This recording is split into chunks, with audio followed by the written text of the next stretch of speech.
How and what global threats are people's attention diverted from? The world is standing on the brink. In 1998, a sharp shift in the planet's core was recorded. The Earth is preparing for a mega earthquake. This is all the result of changing cosmic cycles. Every 12,000 years, the Earth experiences global climatic catastrophes. Time has started the countdown. The bell is already ringing for us. Do you hear it? The planet is in agony.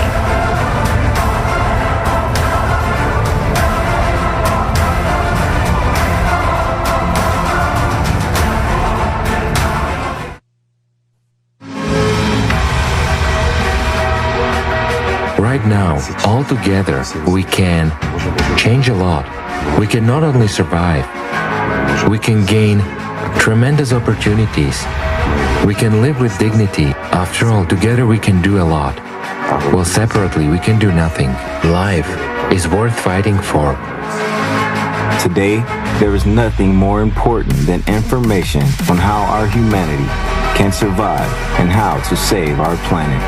This information will be voiced at the conference, Global Crisis, Time for Truth, on December 4th, 2021, in 100 languages, with a live broadcast on thousands of media platforms around the world. We act because we know there is still a chance. But the truth is, there isn't enough of us yet to make the change happen. We need you. It's your time to make a choice. If you hear and share this information, the chance for survival of all humanity will be many times greater. At this conference, we are expecting every person who is not indifferent to their fate, to the fate of their children, their loved ones, to the fate of all humanity.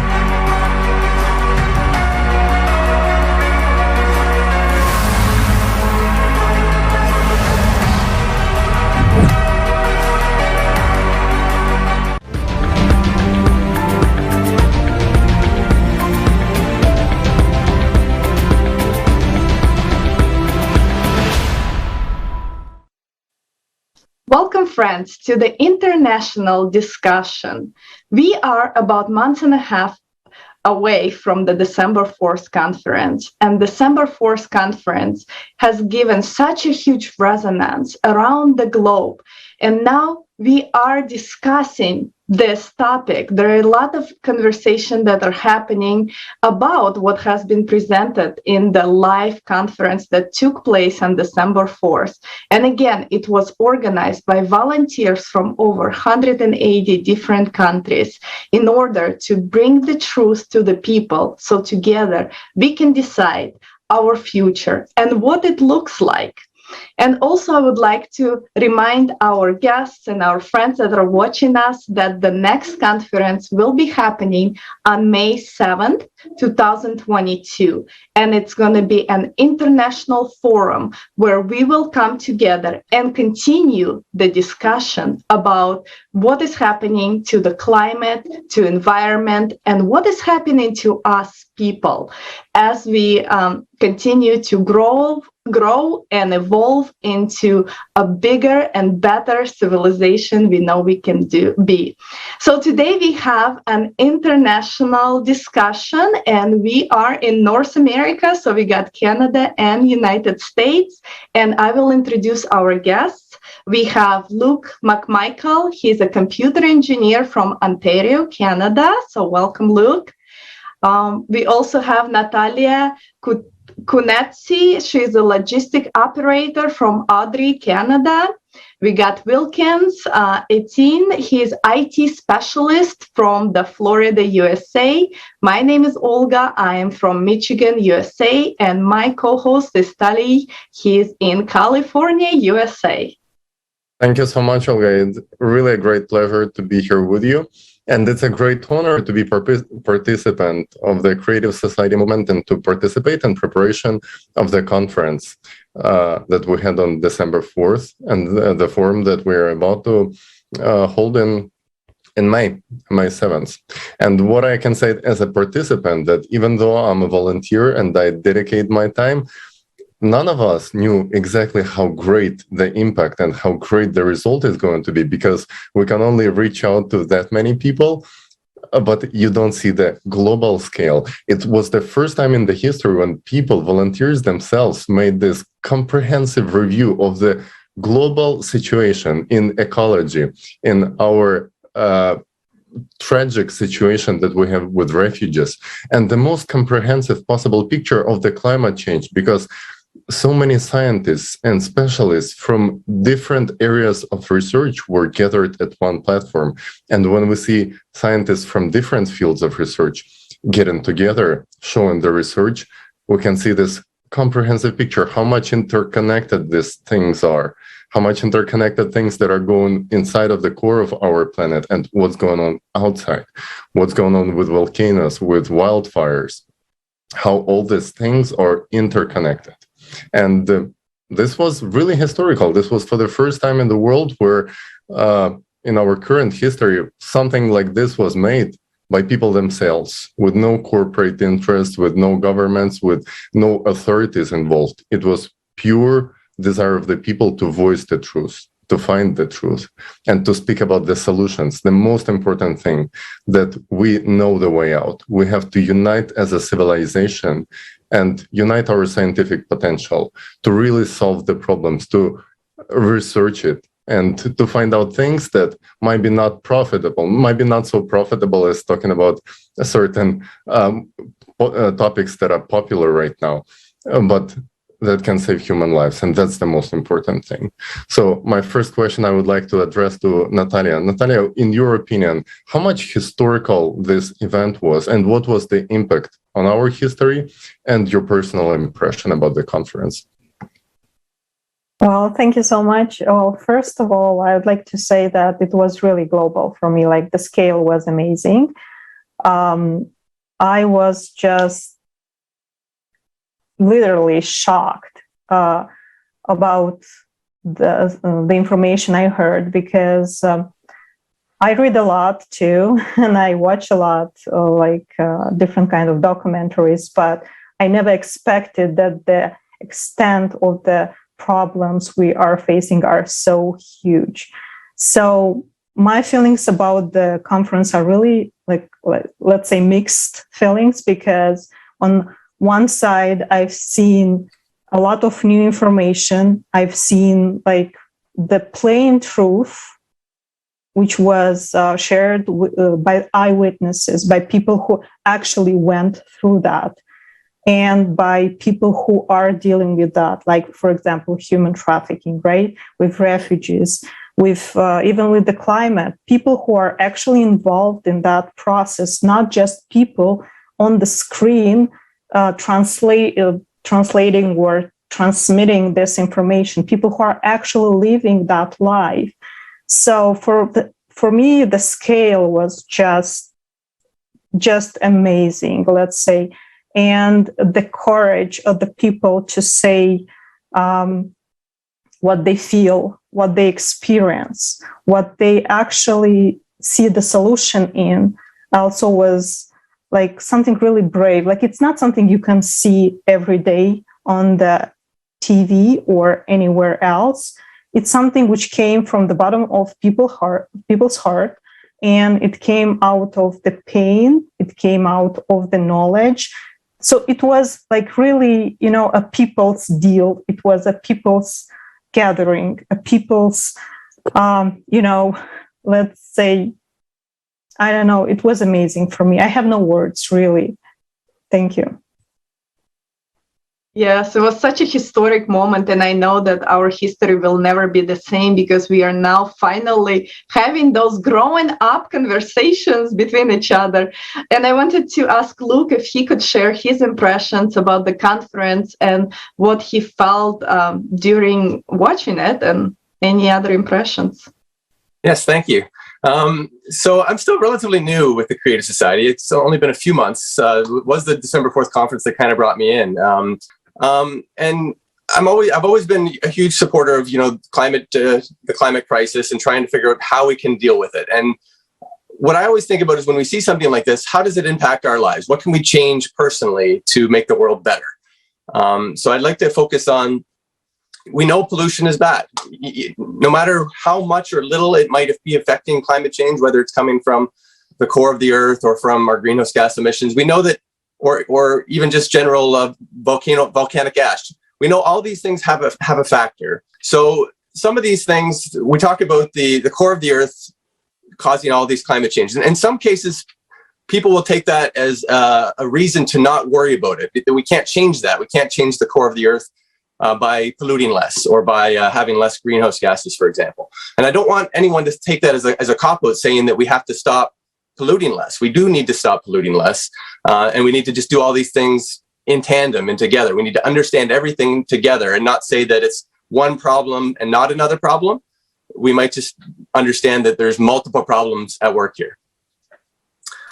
Yes, Luke. So when we hear people sometimes thinking that if it's a problem with the core and we cannot solve it, so let's just concentrate on the problems that we can solve because we can do something about the emissions. Well, first of all, it's been 40 years us seeing people trying to do something about the emissions, and the emissions is just growing and the pollution is just growing. So when we see in this format where it's all about the money, it's all about this a huge international business of selling trades, and nobody's interested in lowering the pollutions. And we see them talking about reducing fossil fuels and going to green energy. And in fact, the green energy solutions they are offering are requiring fossil fuels on each stage on its production and maintenance, and then create more toxic waste than anything else. We just question ourselves, what kind of solutions are there? And why don't we concentrate on real problem we're seeing? And if it seems that currently our science is not in the right place to solve it, then we as a creative society, we're saying, let's create the platform on which scientists can openly discuss things without any threats from the mainstream media, who are basically concentrated on making certain profits. All right, we live in a profit-driven society. So let's openly discuss things that might be hurt someone's pockets. Yeah, that's true. It's gonna definitely hurt the pockets of those people who make money on CO2 quotas trades, and that's a huge international business. It also might hurt people who benefiting from fossil fuels in the future. In the long-term perspective, we definitely have to step away from that too. But let's be honest about the problem. If there is a problem, and it's beyond CO2, then why nobody's talking about the solution? Are we sure as a civilization that we're taking into account all causes of the climate change? Or are we just trying to silence the voices that are not comfortable for the mainstream media? But in that case, if that's true, then we're risking millions and billions of human lives just to make someone comfortable. So we are not here to make anyone comfortable. We are here to voice the truth. We voiced the truth on December 4th, and anyone who watched the conference as a whole can see that there are no unproven facts. There are no anything that cannot be scientifically proven, checked, just because it's not voiced on the mainstream media and it's not in the corporate interest to voice this kind of facts. It doesn't mean that they shouldn't be discussed widely. This was the first time in the history when people, not corporations, not big TV companies, created this sort of event that makes basically comprehensive review of the global crisis we have in every sphere of our life. So we as people, we really witnessing something unprecedented, and people have nothing to compare it to. So people saying, who's behind it? Sorry, so just to kind of finish my thought, absolutely agree that this is a crisis of epic proportions, and we all have to do our very best to understand the problem and solve the problem. But I'd like to, as part of the creative society, what I like the most about it is that we can kind of talk about specific solutions. Let's focus on the specific things we can do today to make a difference. And yes, getting the word out there, getting information, getting truth out there is probably the most important thing. But we also need to focus on actions as well as that's a beautiful message. That's exactly what we should do, and that's actually what I would like to ask Wilkins about. What about the solution, Wilkins? You've seen the conference, I know, and what was your feedback, and how do you see the solution, the positive part of it? What should be done in order to change something in a positive way, from your perspective? Yeah. My impression of the conference was that there is a major issue happening with our climate, and whether or not it's created by human activity or natural process, it needs to be addressed. And the Creative Society is, from what I've seen, the only group of people who are coming together to really look to find an answer honestly, and to explore all possibilities without interest of one particular group. It's just people coming together and really voicing what we already know is happening, doing it unafraid. So it's a real situation that we have on our hands, and the Creative Society is really, in my opinion, the only group that's looking at it honestly. We talk about it openly, candidly, just get everyday people. Sometimes I think, Luke, to your point, it seems almost like illegitimate because it is not backed by the mainstream science that we're used to seeing. And, these are just a group of people, but I mean, aren't we all, scientists? They're just people, just like everyone else. So, in the Creative Society, I think, there is that honesty that I believe that, okay, these are everyday people, who are concerned and who want to do something about this, so why not believe them? I'm no expert, but I mean, I can have, an intelligent thought. I can form, a conclusion based on my life experience and what I've observed in the world. So when I hear the problems that are echoed, it really resonates with me, and it really makes sense that, hey, maybe, it's not a matter of CO2 being pumped in the air. Maybe it really is, the core heating. And if it's that, then the Creative Society is saying, hey, it's going to take the full potential of humanity to solve that. It's easy to say, okay, it's CO2. Okay, let's recycle more. Let's put solar panels on our houses and do all of that.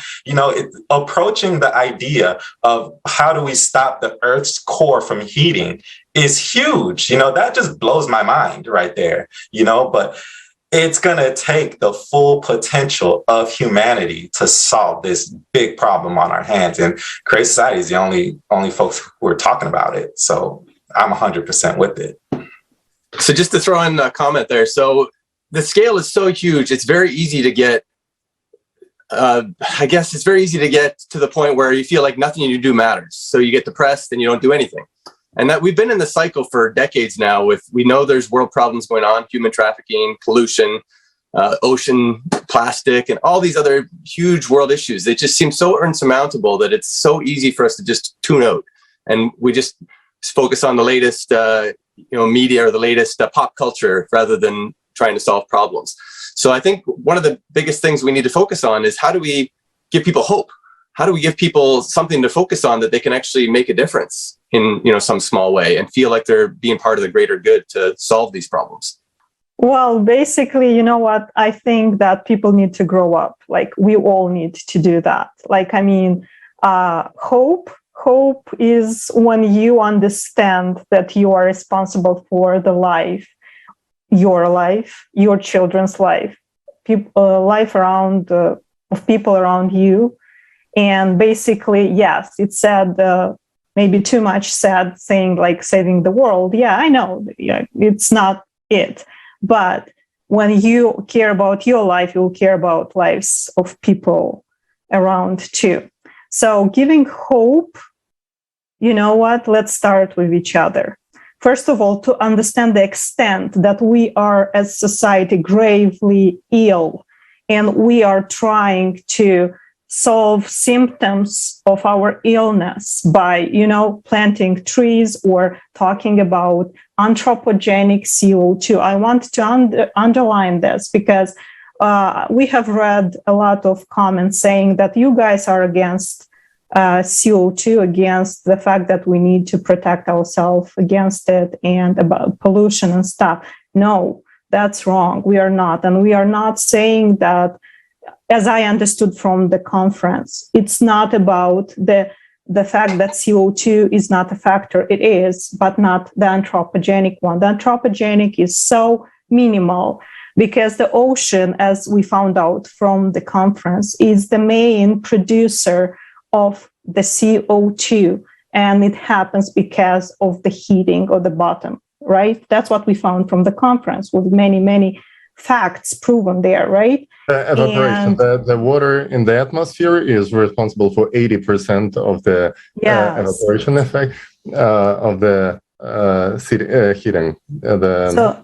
And CO2 is for the 10%, but out of those 10%, only one anthropogenic and human produced. Yes. Yeah, so CO2, there is a small percentage of CO2 affecting this, but everything comes, again, if we talk about the climate problem, from the core.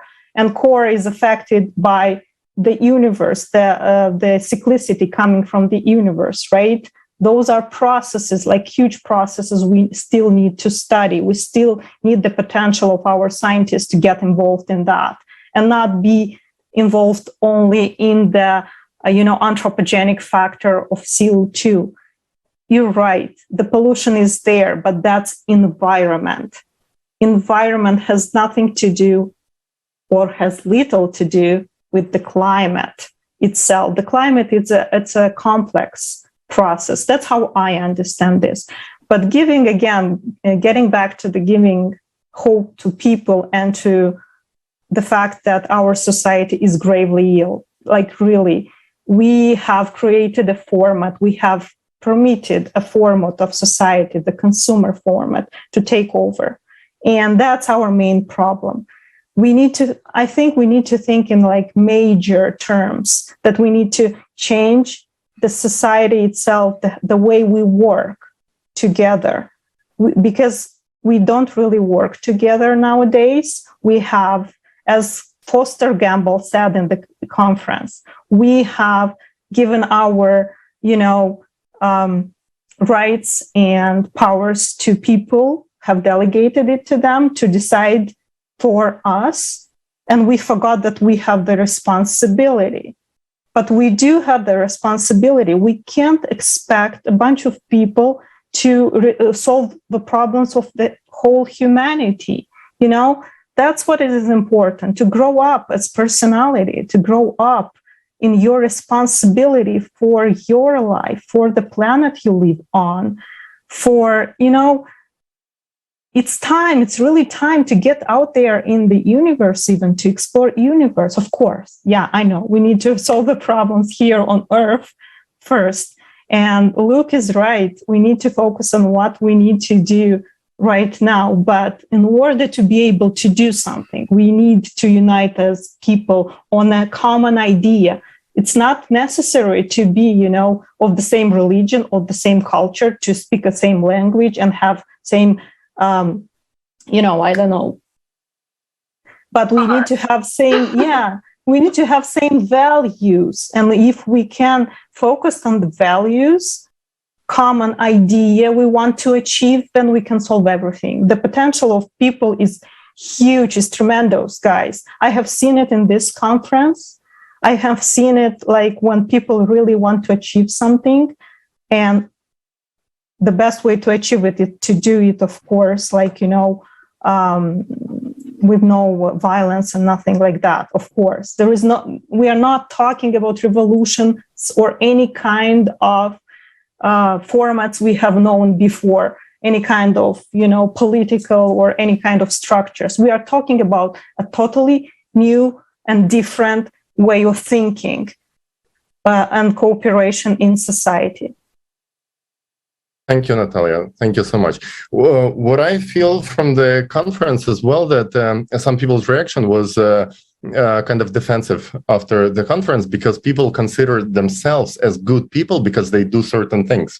They sort the garbage, they talk about CO2 emissions, they make their living out of maybe travel around the world and talking on the conference about the lowering the carbon footprint and those kind of things, and that's what makes them feel as I'm a good person, I'm doing something good. And all of a sudden the conference shows that this is nothing, this is not good, this is not bad, this is do zero effect on what's going on with the climate. So the first reaction is defensive.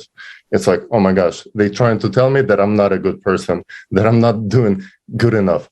And that's when people get aggressive, because it's a defensive mechanism of our human nature. But let's be honest, let's take a realistic look at what's going on with the climate. Are we really taking into account everything that affects our climate? And only because certain things we think we cannot affect them, it doesn't mean we don't have to take them into account. When we see at our global scale of the galaxy and we see similar processes going on other planets of solar system, and the processes that are going on the sun itself that we cannot explain with CO2 because there is no anthropogenic factor on those in those places. That's when we might take a step back and just look at what's going on here. Let's take a look at something else, at the situation, how humane we are towards those who are least protected in our society. And we see how many people becoming climate refugees each year and how our society is treating them. Basically, there are no international laws as to how we treat climate refugees. And we see the tendencies. We're going to have tens of millions. We already have tens of millions, but we're going to have hundreds and then possibly billions of climate refugees in the very short period of time. Are we ready to do it as a civilization in which corporate interest and profit is the number one driver of social changes? What's the situation going to be like tomorrow? Wilkins, I would like to ask you the next question. How do we let people know that we need to change something from the humanness perspective? Because if we don't do this, then nothing else matters. I mean, just to go back on that, to have a reasonable like expectation of hope, or we have to firstly know the truth, really know what's going on, to be honest with ourselves and honest with each other about what's happening, on our planet and in our civilization.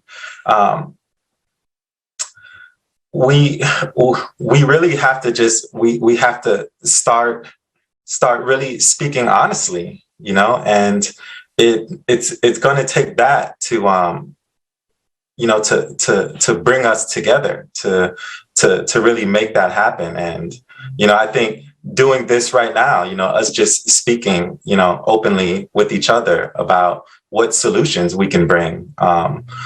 The situation with trafficking, it's so, it's so heartbreaking, honestly, because I see it happen on television and it feels like removed, because, hey, it's not happening to me, it's, unfortunate for those who are going through it. But, right now I'm sitting in my room, climate hasn't affected me. Although just this morning here in Central Florida, we're just a tornado warning. I'm looking out my window and it's raining right now, so there's always like that inner fear too, that I may be one of those climate refugees. It can happen to any of us at any point.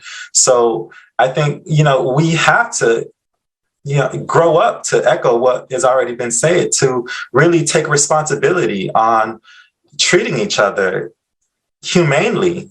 What we see on the news, I don't think anyone with, reasonable humaneness in them can see what's going on and just feel indifferent towards that. Although I just spoke about how, it doesn't affect me, you feel like that removed, that can, those feelings come over you. But when I start to think, well, it could be me, how, sometimes you feel like we can't change civilization, but that change does really start within yourself. We have to start being honest with ourselves, and then speaking up and being honest with each other and really talking about what's happening.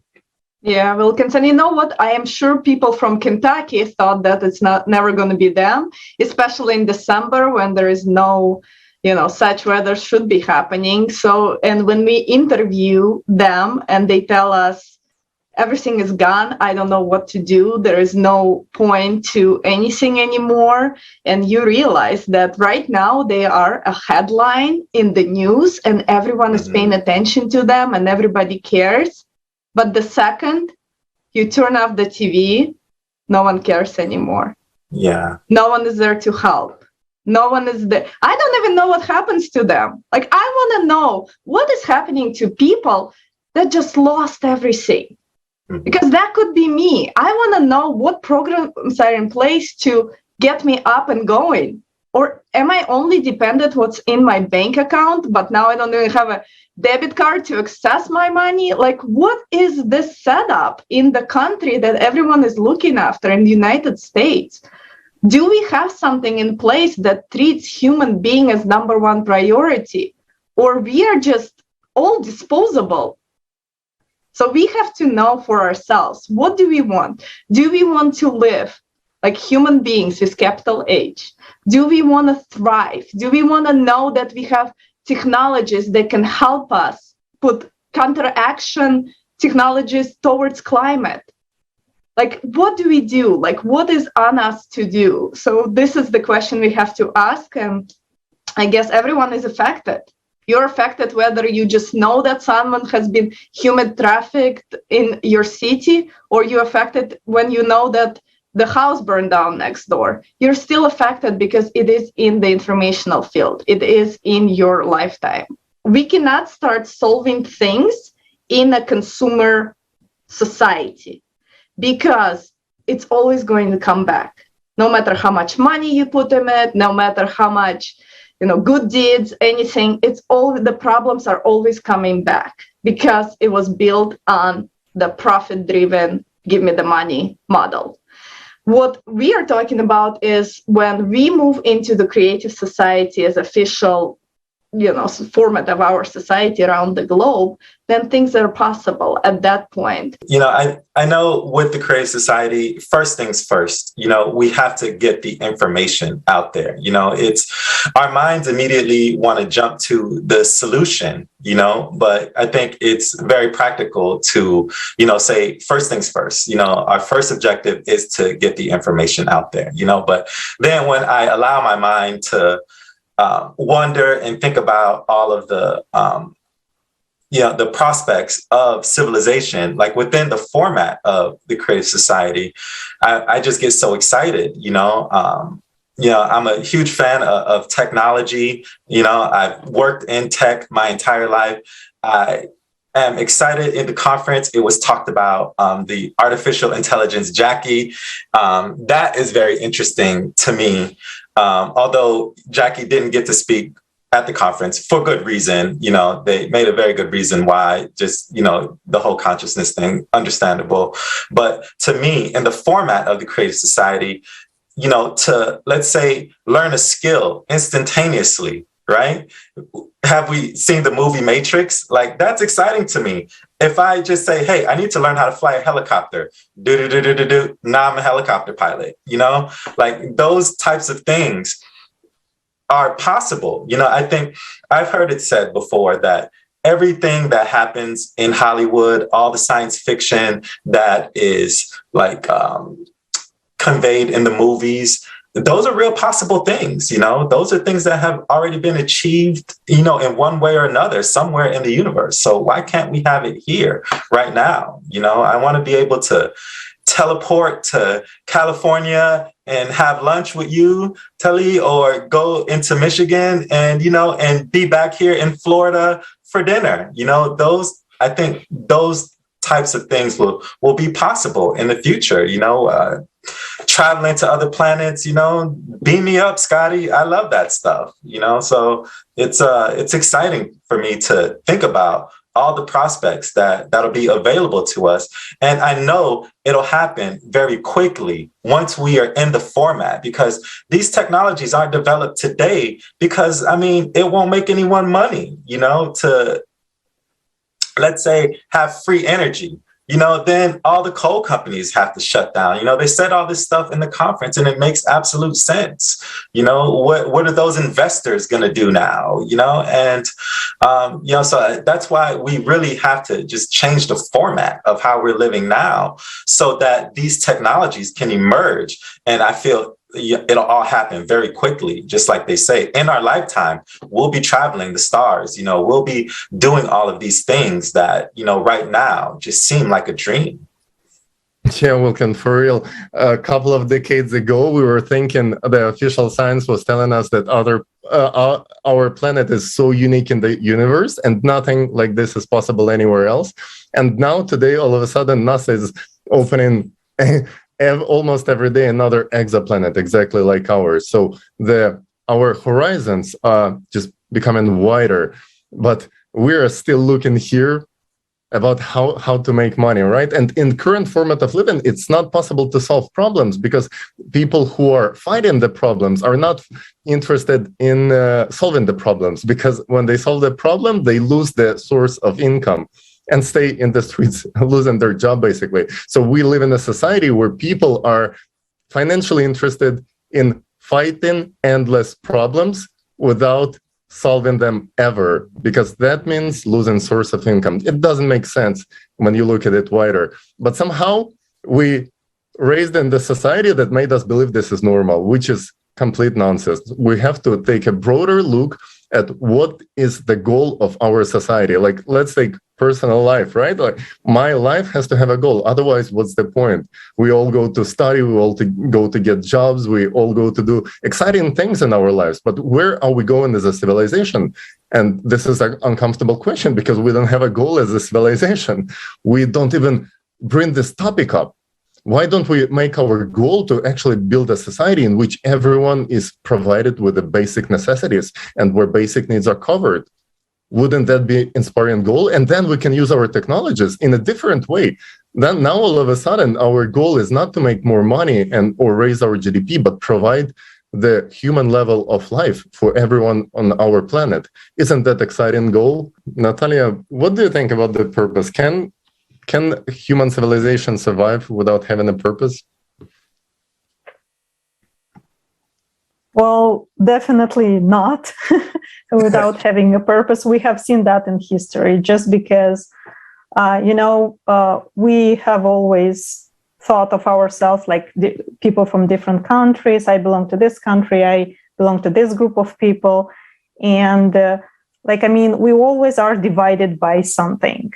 And we never know how we will thrive when actually we will get all the potential together. We don't have this experience to get together as a humanity, like not like a nation. Let's call this nation humanity, and to focus on one purpose, as you said. We need it. I'll give you just maybe not the best example, but it's not many countries who have actually a goal as a country or ideology.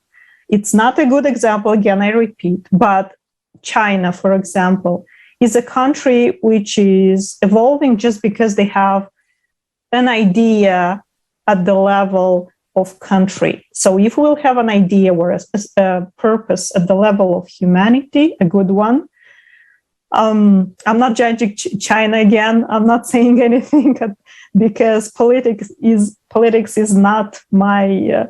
I'm not a fan of it. Let's say, okay.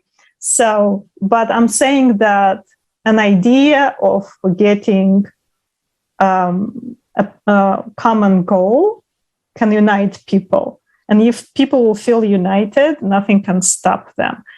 And solutions are really good. Small solutions I have heard everywhere in the round tables. For example, let's talk about garbage, right? We've heard a lot of scary things in the conference about garbage, and especially the threat of plastic everywhere, like microplastic, everything. You know what? I've heard a solution in a round table from a simple guy working in this area from Russia. He said, you know what, there is science out there. They know that the plastic can be removed and used. Silicones can be used instead. So there is so much science in that already. They know how to do that because silicones are not that it's not a threat for the environment as the plastic is. So he has the solution out there. Nobody hears him, right? We've seen in the documentary of Foster Gamble about that guy from Africa. He has a solution. He discovered free energy. Why nobody knows about that? And he doesn't know how to call it. He just takes it from, they suppose it's from where Tesla was taking it, right? So, but anyways, the solutions are out there. We just don't know about each other. We don't have a common purpose to which we can apply our knowledge. And we can do even more when we will create this kind of society, create a society when I will work at a job because I love it, because this is what I'm passionate about, right? This is where my skills can be applied, not to work at a job where I'm bored or doing that for money. As Luke was saying, we are talking about that for many years, about having an income, a fixed income, actually, when you can just live assured, let's say, you are safe, economically safe, and then you can apply your skills and work in any area you want. Like, can you imagine if you free your potential, not thinking about bills, not thinking about taxes and stuff, but thinking about getting out there your potential? We just imagine how much we can do in that case as humanity. So a purpose like changing a format or bringing a new format of society, like creative format, it's a big purpose. And it's not something we have seen before. We still learn, right, from each other. We still explore this possibility. We still need to share. Like, it's not that we have a solution to everything. That's the point. We need to get together to get solutions. That's the thing.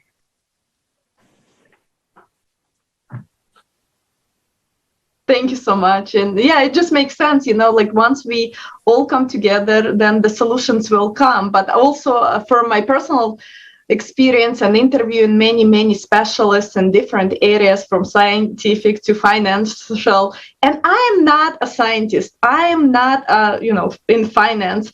I can build you a website, right? But I interview people from different worlds that I ask them questions that I have, like a simple mainstream questions, and I get my answers, and I put the puzzles together. And that's what makes us true researchers, is just not taking someone's opinion and projecting it onto someone else, but really understanding how all the puzzles play together, and really understanding and being altruistic enough to know that everything is possible.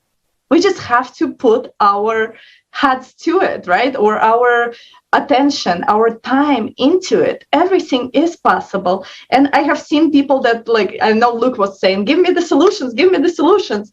I have seen people that come on and say, I have a solution.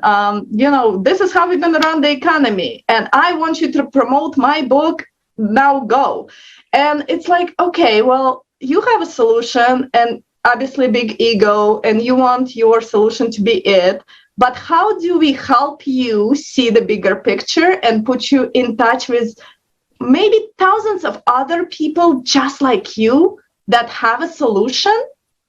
And between all of you, we will have the one, or we will have the one that is close enough where every single person is taken into consideration, or where everybody is working towards a goal of bringing this society, making the transparency possible, making the housing possible, the food possible for everybody. So that's what makes creative society. It's just people. We are a platform of people. We are not like, we can't unite on opinions. Like, really, I have plenty. I'm a woman. We don't want to unite over my opinions. But what we can unite over is the idea of building a better world that serves every single human being. And that's what I really like about the creative society. Yes, Olga, I totally agree with you. We cannot unite on opinions, but we can set a goal. And basically, how Creative Society was formed, where 8 foundations coming from. It's from the biggest survey ever done. Through decades, volunteers have been asking people what kind of society you want to live. And this is what unites all people in the world. They all described what is later been put as 8 foundations of the Creative Society. So people have this request. People have this demand.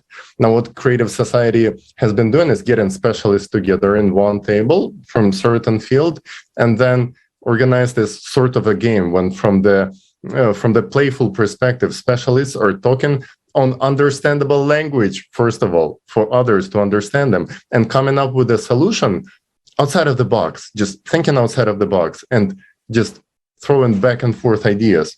And this is kind of format we need to do. Like, how do we do economy that's free of inflation? Like, nobody's even talking about these things right now. Somehow we think that depreciation of our money is normal, that it's okay to lose your savings over time. Like, how come? How did we get to this point? Why is it normal? Why don't we get our specialists and ask them a simple questions? Can we build it differently?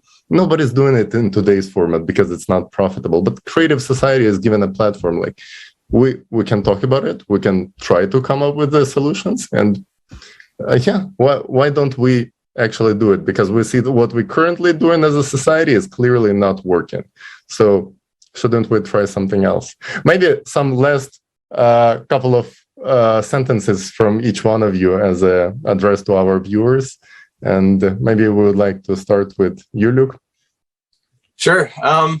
So let me just say again, I'm still relatively new, only a few months in, and I just have to say I love it. I love talking with people. I've had more interaction with people with the Creative Society than in years of searching for people to kind of help me along finding solutions to this path. It's been something I've been working on for years, finding solutions. And in just a few short weeks, a few short months, I've been able to kind of find some that I didn't think of before. And we're helping to evolve them. So please get involved. Please learn as much as you can. Be open-minded.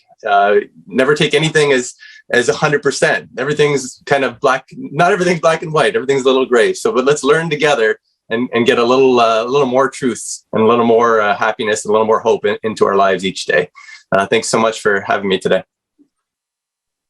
Awesome. Thank you so much, Luke, for being on. And I know you have been with Creative Society as a volunteer, but if anyone is watching this and wondering how did even this happen, it's easy. You just reach out to us, any social media platform that has an official account of Creative Society, or you can go on the website, creativesociety.com, and click the red button that says join us now. And Wilkins, I do want to ask you to share some of your final thoughts with our audience before we wrap up. Yeah, we talked about a lot of things today. You know, we talked about obviously the climate situation, misinformation regarding that. We talked about like the recycling, like, you know, pretty much how we trash the planet, and, you know, the trafficking situation. So all these problems exist in our society, and, you know, we're looking for answers. To me, all those answers lie in the format of the Creative Society. You know, that's the only way we're going to solve all of these issues that we're faced with today. And I mean, for a concern like that you brought up, Luke, is like, you know, like, what are we doing? You know, like my mind immediately wants to like start taking action. What are some actionable steps that we can make right now to solving these problems? And I feel what we're doing right now is, you know, is that first step, you know, to get the information out there. The Creative Society, in my opinion, is speaking the absolute truth, and it's being spoken in volumes, you know, but it's up to humanity. It's up to us to decide if this is what we want. You know, we have to put the message out there for the whole world to see. and let humanity make its choice. I hope that we'll make the right choice. I've already chosen. I would like to live in the format of the creative society, but we have to see what the rest of humanity has to say about that. So these roundtables, the conferences, the website, all the information that's available is also a part of that, to just get the knowledge out there and to leave it to humanity to decide. But I hope that we make the right decision. Thank you so much, Wilkins. And Natalia, would you share your understandings with us too? Yes, guys. Well, it was a pleasure indeed to hear all of you today, really. And my understanding is, yes, we are in a big crisis. Yeah, we have a global crisis, but I see another crisis too, a crisis of trust between people. So I would encourage everybody to have just a little bit of more trust in each other. Like, let's learn it again. How is it to trust people? I mean, give it a chance, right? Because we have been divided for so many thousands of years, like so many politics were implemented where they divide people. And it's time just to unite. And as Wilkins was saying, it's time to get out there to everybody, to starting from our neighbors and going to, using our technologies to get to the end of the earth, to talk to anybody, to become friends. It's not, civilization is not about fighting with each other. Civilization is about being a whole. I can feel it, how wonderful it would be if civilization would be a whole, a real civilization. I think is that what it is. And let's set aside everything which divides us and let's focus on what unites us. So that's my message, and I'm happy to be a part of this project, and I'm proud to be, because I see wonderful people, people which are getting out of the box and just,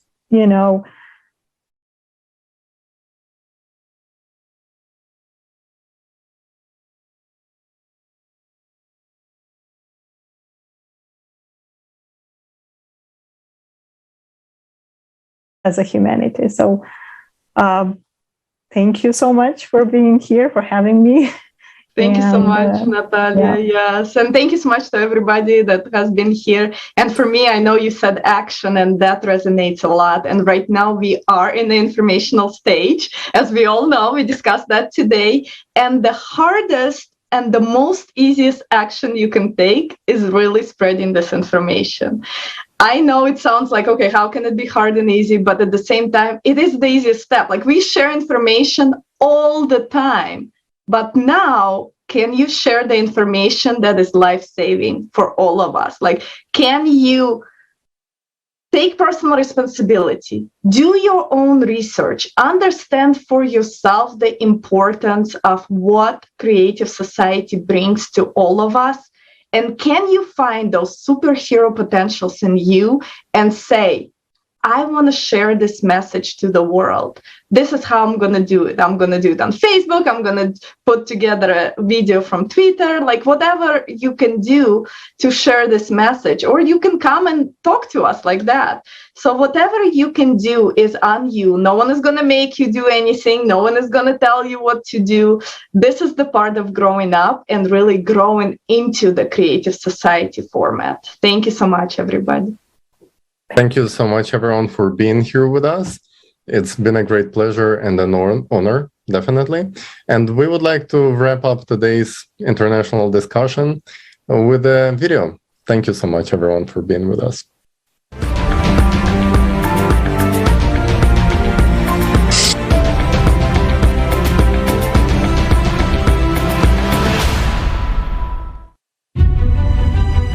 Four months have passed since the time of the previous conference.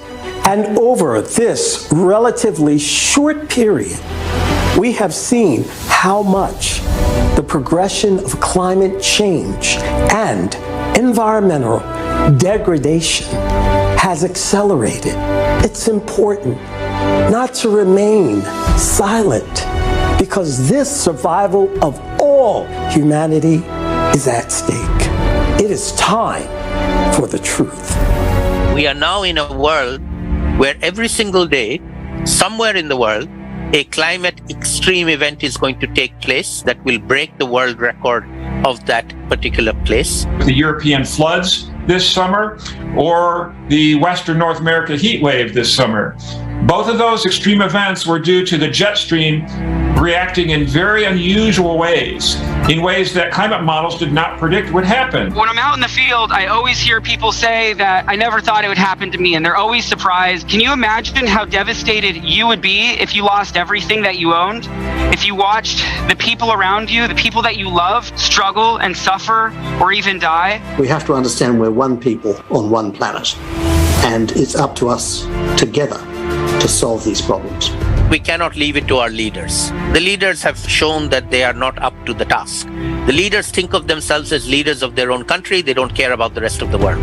The problem right now is we've all surrendered a certain amount of our power to centralized authority, and they're trying to use that to take over everything. And they've been using this excuse of anthropogenic global warming in order to try to consolidate their wealth and control. So we've got to just completely abandon and expose that. The discussion about the climate is narrowed down to the reduction of CO2 and global warming gases. And I think the problem is much broader than that. There's a widespread belief that climate change is a result of human activity. This is reflected in the 5th and the 6th report of the Intergovernmental Panel on Climate Change. But these beliefs are wrong. The world's governments, through the UN, formed the UN Framework Convention on Climate Change. Now, you would think that would be studying climate change, but they specified that you study the human causes of climate change. So they ruled out all natural factors. They said, no, we're not going to study whether the sun plays a role. We're not going to study whether volcanoes play a role. We're not going to study whether ocean current shifts play a role. And we really don't understand clouds, so we're not going to count them much. What we're going to study is human CO2 emissions, because that's what we can get a handle on. That's not the way science is supposed to work. Anthropogenic global warming is a grandiose scientific scam of the 20th century. Green energy is not green at all. And wind power is not green because wind farms require enormous amounts of concrete and metal to construct, disturb wildlife, harm human health with noise pollution, kill hundreds of thousands of birds each year, pollute our air and water supply. We pay high prices for something that will never meet our needs. We need to build a humanity that lives like a beehive, and we have to build a society that puts human life first. If we combine our scientific, technological, and intellectual resources, we can solve the problem of climate change. If we fail, we face the real possibility that if we don't get our act together and start preparing for this cataclysm, we face the very real possibility of extinguishing human life on the Earth. A supervolcano is quite capable of completely taking a species out. And I say, if we come together correctly, if we really put our hearts and our minds to the task of preparing correctly, then we could not only survive what's coming, we could be the first species on this nice little blue marble to thrive through the next cyclical destruction. Let's follow the Creative Society's survival guide. The 3 easy steps. Learn more, spread information, and unite to build a creative society. After all, this world is given to all mankind with only one purpose: to live and be healthy, happy, to create and not to destroy. The Creative Society is a project of everyone. We do not collect any donations or funds that disappear in the deep pockets. Instead, each person acts in their abilities and uses resources they already have. It is your opportunity to be a part of the solution and live out your superhero potential.